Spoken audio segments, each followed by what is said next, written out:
ദിനോസറിന്റെ മുഖം പോലെയാണെന്നോ ദിനോസറിനുണ്ടായ കുട്ടിയെന്നോ ഒക്കെ വിളിച്ച് പർട്ടിക്കുലർ കമന്റ് ഒക്കെ പറഞ്ഞ ആൾക്കാർ വിളിക്കുന്നുണ്ടല്ലോ. അതിന് ഇവിടെ ആർക്ക് എന്ത് പ്രശ്നം എനിക്കറിയില്ല. ഞാൻ ആരുടെ തലേ ചെന്ന് കയറിയിരുന്നല്ല അഭിനയിക്കുന്നത്. എന്നാലും സുധിച്ചേട്ടന്റെ ഭാര്യ എന്നൊരു ധാർമ്മിക ഉത്തരവാദിത്ത സമൂഹത്തിൽ ധാർമ്മിക ഉത്തരവാദിത്തം എന്താ വീട്ടിൽ ഇരിക്കണോ? അപമാനിക്കല്ലേ? സുധിച്ചേട്ടൻ എന്തിനാ അപമാനിക്കണം? മരിച്ചുപോയ സുധിച്ചേട്ടൻ എന്തിനാ? സുധിച്ചേട്ടൻ ജീവിച്ചിട്ടുണ്ടായിരുന്നെങ്കിൽ നാട് വിട്ട് തങ്ങൾ ഡൈവോഴ്സ് ചെയ്ത് കളയത്തില്ലായിരുന്നു. നമസ്കാരം, വെൽക്കം ടു മൈ ചാനൽ. ഒരു ഇന്റർവ്യൂവിന് വിളിച്ചു വരുത്തി ഗസ്റ്റിനോട് റെസ്പെക്റ്റോ മര്യാദയോ ഒന്നുമില്ലാതെ അതിൻ്റെ അവതാരിക സംസാരിക്കുക, അത് വളരെയധികം മോശപ്പെട്ട ഒരു പെരുമാറ്റമാണ് അവതാരികയുടെ ഭാഗത്തു നിന്നും. അടുത്തിടെ ഇതുപോലെയുള്ളൊരു ഇൻ്റർവ്യൂ മൈൽ സ്റ്റോൺ മേക്കേഴ്സ് എന്ന ഒരു ചാനലിൽ കാണാനിട വന്നു. നമ്മുടെ രേണുവിൻ്റെ കൂടെ അവതാരിക നടത്തിയ ഒരു ഇൻ്റർവ്യൂ ആയിരുന്നു അത്. അപ്പോൾ ഒരു ഇൻ്റർവ്യൂവിന് വിളിച്ചിട്ട് ഇങ്ങനെയാണോ ചോദ്യങ്ങൾ ചോദിക്കുക എന്ന് കണ്ടപ്പോൾ തന്നെ വളരെ അരോചകമായിട്ട് തോന്നിയപ്പോൾ ആ വീഡിയോ കണ്ടപ്പോഴാണ് അതിൻ്റെ അടിസ്ഥാനത്തിൽ ഇങ്ങനെയൊരു വിഷയത്തിൽ ഒരു വീഡിയോ ചെയ്യണമെന്ന് തോന്നിയത്. മാത്രമാണ് ഇങ്ങനെയൊക്കെ കാണിക്കുന്നത്. പൈസയ്ക്ക് വേണ്ടിയിട്ട് മാത്രമാണ്. ഇപ്പൊ എന്റെ പാഷനും കൂടാണ് അത്. എനിക്ക് പൈസ ആവശ്യമുണ്ട്, കാരണം ജീവിക്കണമെങ്കിൽ പൈസ വേണം. എന്റെ വീട്ടിൽ ഞാൻ മാത്രമാണ് ജോലി ചെയ്യുന്നത്. എന്റെ പപ്പായ്ക്ക് ജോലിക്കാൻ പറ്റത്തില്ല. സൂചിച്ചേട്ടൻ മരിച്ചും പോയി. ദുബായി പോവാണെങ്കിൽ എനിക്ക് കുഴപ്പമില്ലായിരുന്നു. സൂചിച്ചേട്ടൻ മരിച്ചാ പോയത്. സോ എനിക്ക് ഇറങ്ങേണ്ട അവസ്ഥ വന്നു. അങ്ങനെ ഞാൻ ചെയ്യുന്നു. അങ്ങനെയാണെങ്കിൽ ഒരുപാട് ജോലികളില്ലേ വേറെ? ഇല്ല, എനിക്കിതാണ് ഇഷ്ടം. എനിക്ക് ഇങ്ങോട്ട് വന്ന ജോലിയാണിത്. എനിക്ക് കാര്യം പറഞ്ഞില്ലേ രേണുസുതി? ഞാനല്ല, രേണുസുതി ഞാൻ പറഞ്ഞു തള്ളച്ചിയുടെ കാര്യം. എന്നെ തള്ളച്ചിന്ന് വിളിച്ചാൽ അവരെ 100 പ്രാവശ്യം ഞാൻ അങ്ങനെ. ആ തള്ളച്ചി പറയുന്നത് ഒരു 400 രൂപ മുടക്കി നമ്മളൊരു ഫോൺ റീചാർജ് ചെയ്ത് നമ്മൾ ഫോണിലേക്ക് നോക്കിയിരിക്കും ആദ്യം കയറി വരുന്നത് രേണുസുതി. എന്റെ കുഴപ്പമില്ല. അപ്പൊ അതുകൊണ്ട് ഇതൊന്നും കാണാൻ വയ്യ, കുട്ടികളെ കാണിക്കരുത്. കാണണ്ട, കുട്ടികളെ കാണിക്കട്ടെ, കണ്ണടപ്പിച്ച് വെക്കട്ടെ എന്ന് പറഞ്ഞാൽ ഓക്കെ, പാവം അവരെ എങ്ങനെയെങ്കിലും സഹായിക്കണം, അല്ലെങ്കിൽ അവരെങ്ങനെ ജീവിച്ചു പോട്ടെ. പക്ഷെ താങ്കൾ എല്ലാ ചിന്തകളെയും എല്ലാ പ്രതീക്ഷകളെയും അറുത്തു മുറിച്ചു മാറ്റിക്കൊണ്ട് വേറൊരു തലത്തിലേക്ക് പോയി കളഞ്ഞു. ലോ ലെവലിലേക്ക് പോയോ എന്ന് ചോദിച്ചാൽ സത്യമാവോ? ലോ ലെവലിലേക്കൊന്നും ഞാൻ പോയെന്ന് ചോദിച്ചാൽ ഞാൻ സത്യം എന്ന് പറഞ്ഞില്ല. കാരണം എനിക്ക് എന്റെ ഇഷ്ടത്തിന് അഭിനയിച്ച് ഞാൻ ജീവിക്കുന്നു. അതിന് ഇവിടെ ആർക്ക് എന്ത് പ്രശ്നം എനിക്കറിയില്ല. ഞാൻ ആരുടെ തലേ ചെന്ന് കയറിയിരുന്നല്ല അഭിനയിക്കുന്നത്. എന്നാലും സുധിച്ചേട്ടന്റെ ഭാര്യ എന്നൊരു ധാർമ്മിക ഉത്തരവാദിത്ത സമൂഹത്തിൽ ധാർമ്മിക ഉത്തരവാദിത്തം എന്താ വീട്ടിൽ ഇരിക്കണോ? സുധിച്ചേട്ടന്റെ ഭാര്യ എന്നാലും ഒരു മാന്യമായ രീതിയിൽ താങ്കൾക്ക് എന്ത് എനിക്ക് മാന്യത കുറവൊന്നും തോന്നിയിട്ടില്ല. ഇത് തന്നെയാ കുഴപ്പം. അത് തന്നെയാ കുഴപ്പം. ഞാൻ എനിക്ക് മാന്യത കുറവൊന്നും തോന്നിയിട്ടില്ല. ശരിയാണ്, അല്ലെങ്കിൽ താങ്കൾ ചെയ്യുന്ന അത് എന്റെ വ്യക്തിപരമാണ്. ഞാൻ ചെയ്യുന്നത് വ്യക്തിപരം എന്ന് പറയുമ്പോൾ വ്യക്തിപരമായിട്ട് താങ്കൾ വീട്ടിലിരുന്ന് താങ്കളുടെ മാത്രം കൺമുമ്പിൽ ഇരുന്നുകൊണ്ട് അത് പറഞ്ഞിട്ട് കാര്യമില്ല. എന്നെ വിളിക്കുന്ന പൊതുമുതലാണ്. വളരെ തരംതാണ രീതിയിലായിരുന്നു അവതാരിക ഇന്റർവ്യൂ നടത്തിയത്. രേണുവിനെ അറിയാത്തവർ കുറവായിരിക്കും.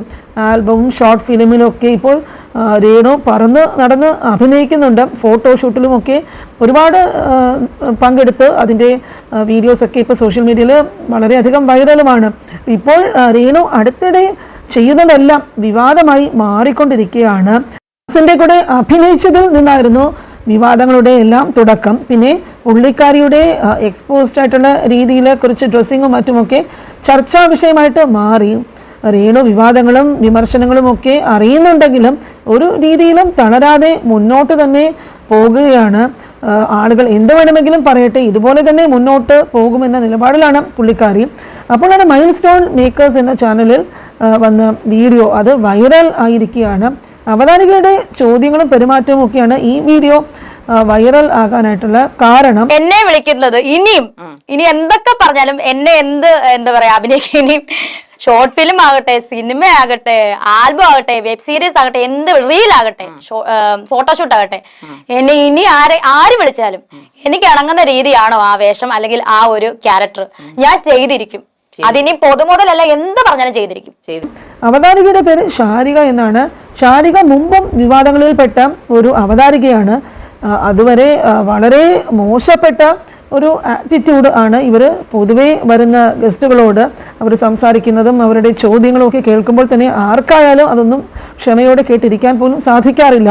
അപ്പോൾ ഈ രണ്ടുപേരും വിവാദങ്ങളിൽ പെട്ടവരാണ്, രേണുവും ശരി ഷാരികയും ശരിയും. അപ്പോൾ ഇവരുടെ ഇന്റർവ്യൂ ഒന്ന് കണ്ടിട്ട് നമുക്ക് അതിന്റെ ബാക്കി കാര്യങ്ങൾ സംസാരിക്കാം. അപ്പോൾ ഈ ജനങ്ങളെ കളിയാക്കുകയല്ലേ? ജനങ്ങളെ കളിയാക്കുന്നത് ഞാൻ പറഞ്ഞു. ഞാൻ എന്റെ ജോലി അപമാനിക്കല്ലേ? സുധിച്ചേട്ടൻ എന്തിനാ അപമാനിക്കണം? മരിച്ചുപോയ സൂചിച്ചേട്ടൻ എന്തിനാ? സൂചിച്ചേട്ടൻ ജീവിച്ചിട്ടുണ്ടായിരുന്നെങ്കിൽ നാട് വിട്ട് തങ്ങൾ ഡൈവോഴ്സ് ചെയ്ത് കളയത്തില്ലായിരുന്നു. ഒരിക്കലും ഇല്ല. സൂചിച്ചേട്ടൻ എനിക്കറിയാം. വഴക്ക് പിടിക്കുമ്പോ ഞാൻ അപ്പൊ ഡിവോഴ്സ് ആകുന്ന സൂചിച്ചേട്ടൻ പൊട്ടി കരഞ്ഞിട്ടുണ്ട് എന്റെ മുന്നിൽ.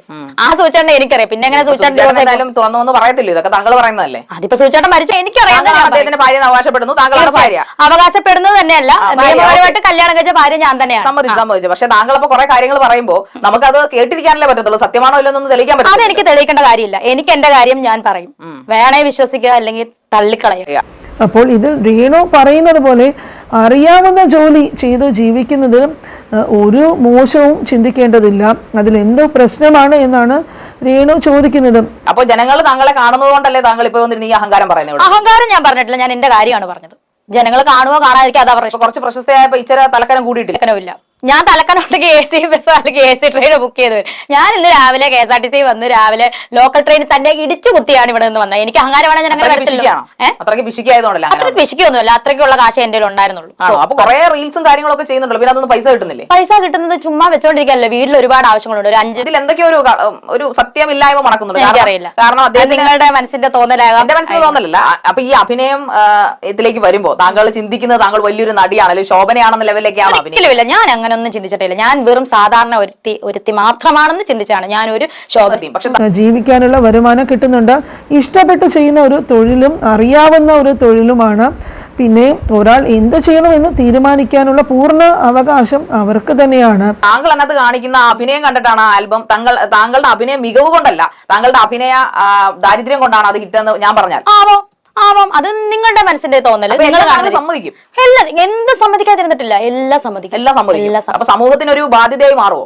സമൂഹത്തിന് ബാധ്യതയായി മാറുമെന്ന് ഞാനല്ലോ തീരുമാനിക്കും, സമൂഹമല്ലേ തീരുമാനിക്കേണ്ടത്. കുട്ടികളെയൊക്കെ താങ്കളുടെ വെബ് സീരീസ് ഒക്കെ കാണിക്കാൻ പറ്റൂ? തീർച്ചയായിട്ടും കാണിക്കാമല്ലോ, ഇത്രയും നാളുള്ളത് കാണിക്കും. ഇനി നാളെ എന്നായി തരുമെന്ന് എനിക്കറിയില്ല. അല്ല, ഇപ്പൊ ഈ നമ്മളൊരു അഭിനയത്തിന്റെ ബാലപാഠമൊക്കെ ആൾക്കാരെ പഠിപ്പിക്കുമ്പോൾ അല്ലെങ്കിൽ കാണുമ്പോൾ കുഞ്ഞുങ്ങൾ ഇവളെ പോലെ നടിയാവണോ എന്നൊക്കെ കാണിച്ചു കൊടുക്കാൻ പറ്റുന്ന ഒരു അതെനിക്കറിയത്തില്ല. അതൊന്നും എനിക്കറിയത്തില്ല. അതൊക്കെ ഓരോരുത്തരുടെ ഇഷ്ടം. എന്നെ പോലെ നടിയാവണം, എന്നെക്കാട്ടിലും വേറെ നടിയാവണോ എന്നൊക്കെ അത് ഓരോരുത്തരുടെ ഇഷ്ടമാണ്. നമ്മുടെ എന്റെ ഇതേ അല്ലത്.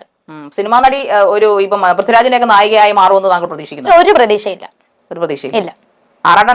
അതുപോലെ വിമർശനങ്ങളാകാം. ഇപ്പോൾ രേണുവിനെതിരെ തന്നെയും വേറെ പല കാര്യങ്ങളിലും ധാരാളം വിമർശനങ്ങളൊക്കെ വന്നിട്ടുണ്ടെങ്കിലും അതൊന്നും അതിരുവിട്ട് പോകുന്ന ഒരു രീതിയിലുള്ള വിമർശനം വളരെ മോശപ്പെട്ട ഒരു കാര്യം തന്നെയാണ്. ഇങ്ങനെ ഒരു തങ്ങളുടെ ഒരു പ്രൊഫഷനിലേക്ക് കയറിയപ്പോ ബന്ധുക്കളൊക്കെ എന്ത് പറയുന്നു? ഒന്നും പറയുന്നില്ല, അവര് ഭയങ്കര സപ്പോർട്ട്. അല്ല, ഒന്നും കുറ്റം പറയുന്നില്ല, അവര് ഫുൾ സപ്പോർട്ട്, എല്ലാ ബന്ധുക്കളും. അവതാരികയുടെ ഈ സമീപനം ഇന്റർവ്യൂ മുഴുവനും നിഴലിക്കുന്നുണ്ട്. ബാക്കി കുറച്ച് ഭാഗങ്ങൾ കൂടി ഇനി എന്താണെന്നുള്ളത് കേൾക്കാം. ഭയങ്കര സപ്പോർട്ട്, കസിൻസ് എല്ലാം. ശരി, ഭയങ്കര. ഇതൊക്കെ ഒരു നുണയല്ലേ രേണു? ഒരിക്കലും അല്ല. ഞാൻ എന്തിനാ നുണ പറയുന്നത് ഇവിടെ ഇരുന്നുകൊണ്ട്? ഇത്രയൊക്കെ എന്ത് കാണിച്ചു കൂട്ടിയിട്ട് ഇത്രയൊക്കെ എന്താണ് ഞാൻ കാണിച്ചു കൂട്ടി? അഭിനയിക്കുന്നു, എന്റെ ഇഷ്ടമാണ്, ഞാൻ അഭിനയിക്കുന്നു. ഇതൊക്കെ കേൾക്കുമ്പോൾ മനഃപൂർവ്വം രേണുവിനെ കളിയാക്കാൻ വേണ്ടി വിളിച്ചു വരുത്തിയതുപോലെയുള്ളൊരു പ്ലാൻഡ് ഇന്റർവ്യൂ ആയിട്ടാണ് തോന്നുന്നത്. പിന്നെ ധാരാളം മോശപ്പെട്ട വാക്കുകളും വാചകങ്ങളും ഒക്കെ ഉപയോഗിച്ചിട്ട് അവതാരിക രേണുവിനെ വല്ലാതെ അങ്ങ് തരം താഴ്ത്തി കാണിക്കുന്നുമുണ്ട്. അതുപോലെ ട്രെൻഡിങ് ആയിട്ടുള്ള സംഭവങ്ങൾ സോഷ്യൽ മീഡിയയിൽ വന്നുകൊണ്ടിരിക്കുന്നത് വളരെയധികം സാധാരണമാണ്. രേണുവിൻ്റെ ധാരാളം വീഡിയോസും കാര്യങ്ങളും ഒക്കെ വൈറലായ സ്ഥിതിക്ക് അത് അൽഗോരിതം വന്നിട്ട് അത് റെക്കമെൻഡ് ചെയ്യുന്നു എന്നുള്ളത് രേണുവിൻ്റെ കുറ്റമല്ല, അത് ഈ അവതാരിക ഇത് ചൂണ്ടിക്കാണിക്കുന്നുമുണ്ട്. അപ്പോൾ ഇതിൽ അവതാരികയെക്കാളും മാന്യത കാണിക്കുന്നുണ്ട് രേണു. ജീവിക്കാൻ വേണ്ടി രേണു ഇങ്ങനെ ഒരു ജോലി ചെയ്യുന്നു, അവതാരികയും ജീവിക്കാൻ വേണ്ടി ഇങ്ങനെ ഒരു ജോലി ചെയ്യുമ്പോൾ തിരിച്ച് രേണുവിനോട് ഇങ്ങനെ വേറെ ജോലിയൊന്നും അറിയില്ല, ചെയ്യാൻ പറ്റില്ലെന്നൊന്നും ചോദിക്കുന്നത് ഒട്ടും ശരിയായിട്ടുള്ള കാര്യമല്ല. പിന്നെ സൗന്ദര്യമൊക്കെ ദൈവം തരുന്ന കാര്യമാണ്. അത് ഒരാളുടെ മുഖത്തെ കരുതേച്ച് കാണിച്ചിട്ട് ഓരോന്നൊക്കെ പറഞ്ഞ് ഒരിക്കലും കളിയാക്കുവാനായിട്ട് അത് വളരെ മോശമായിട്ടുള്ളൊരു കാര്യമാണ് ഇവിടെ അവതാരിക ചെയ്യുന്നത്. രേണുവിനെ തളർത്തുവാൻ ആ സ്ത്രീ ഒരുപാട് കഷ്ടപ്പെട്ട് പരിശ്രമിക്കുന്നുമുണ്ട്. ആളുകളെ വിളിച്ചിട്ടും ഇങ്ങനെ ഇൻ്റർവ്യൂ എന്നൊക്കെ പറഞ്ഞ് അപമാനിക്കുകയും ഒക്കെയാണ് അവതാരിക. യാതൊരു ഇതവും ഇല്ലാതെ, മാന്യതയുടെ ഒരു കണിക പോലും ഇല്ലാതെയാണ് അവർ ഇങ്ങനെയൊക്കെ സംസാരിക്കുന്നതും. അതിനൊക്കെ രേണു ക്ഷമയോടെയും തൻ്റെ ഇടത്തോടെയൊക്കെ മറുപടി നൽകുന്നുമുണ്ട്. അപ്പോൾ വേറെ എന്തൊക്കെയായാലും ഇങ്ങനെ ഒരു ഇൻ്റർവ്യൂ എന്നൊക്കെ പറഞ്ഞ് വിളിച്ചു വരുത്തി അപമാനിക്കുന്ന രീതിയിൽ സംസാരിക്കുന്നത് ഒട്ടും ശരിയായിട്ടുള്ള കാര്യമല്ല. രേണു അവർക്ക് ശരിയെന്ന് തോന്നുന്ന കാര്യങ്ങൾ ചെയ്യുന്നു. പിന്നെ അവരുടെ മക്കളെ നോക്കാനും മക്കൾക്കുള്ള വിദ്യാഭ്യാസം കൊടുക്കാനും ചെലവിന് നോക്കാനുമൊക്കെ കഷ്ടപ്പെട്ട് ഒരു വരുമാനം ഉണ്ടാക്കാനും ഒക്കെ രേണു അഭിനയത്തിലൂടെ ശ്രമിക്കുന്നു. അത് അവരുടെ ജീവിതം, അവരുടെ ഇഷ്ടം. അപ്പോൾ ഇതൊക്കെ ഒരു വിവാദത്തിലേക്കൊക്കെ വലിച്ചിഴക്കപ്പെട്ട് അവർ കരുതേച്ച് കാണിക്കുവാനായിട്ട് ധാരാളം നെഗറ്റീവ് കമൻസും വിവാദങ്ങളും ഇവരെ കുറിച്ചിട്ടൊക്കെ ഒരുപാട് ചൂടുള്ള ചർച്ചകളുമൊക്കെ നടക്കുന്നുണ്ട് സോഷ്യൽ മീഡിയയിൽ. അപ്പോൾ ഒരുപാട് പേര് രേണുവിനെ ഫോളോ ചെയ്യുന്നവരുണ്ടാകും. നിങ്ങൾക്ക് ഈ വിഷയത്തിനെ കുറിച്ചിട്ട് എന്ത് അഭിപ്രായമാണ് പറയാനുള്ളത് എന്നുള്ളത് നിങ്ങൾ കമൻറ്റ് ബോക്സിൽ അറിയിക്കുക. ഇതുവരെ ചാനൽ സബ്സ്ക്രൈബ് ചെയ്തിട്ടില്ലാത്ത കൂട്ടുകാർ മറക്കാതെ ചാനൽ സബ്സ്ക്രൈബ് ചെയ്യുക. ഇതുപോലെ വേറെ ഒരു ടോപ്പിക്കുമായിട്ട് അടുത്ത വീഡിയോയിൽ കാണാം. അതുവരെ വീഡിയോ കണ്ടതിന് താങ്ക്സ് ഫോർ വാച്ചിങ്.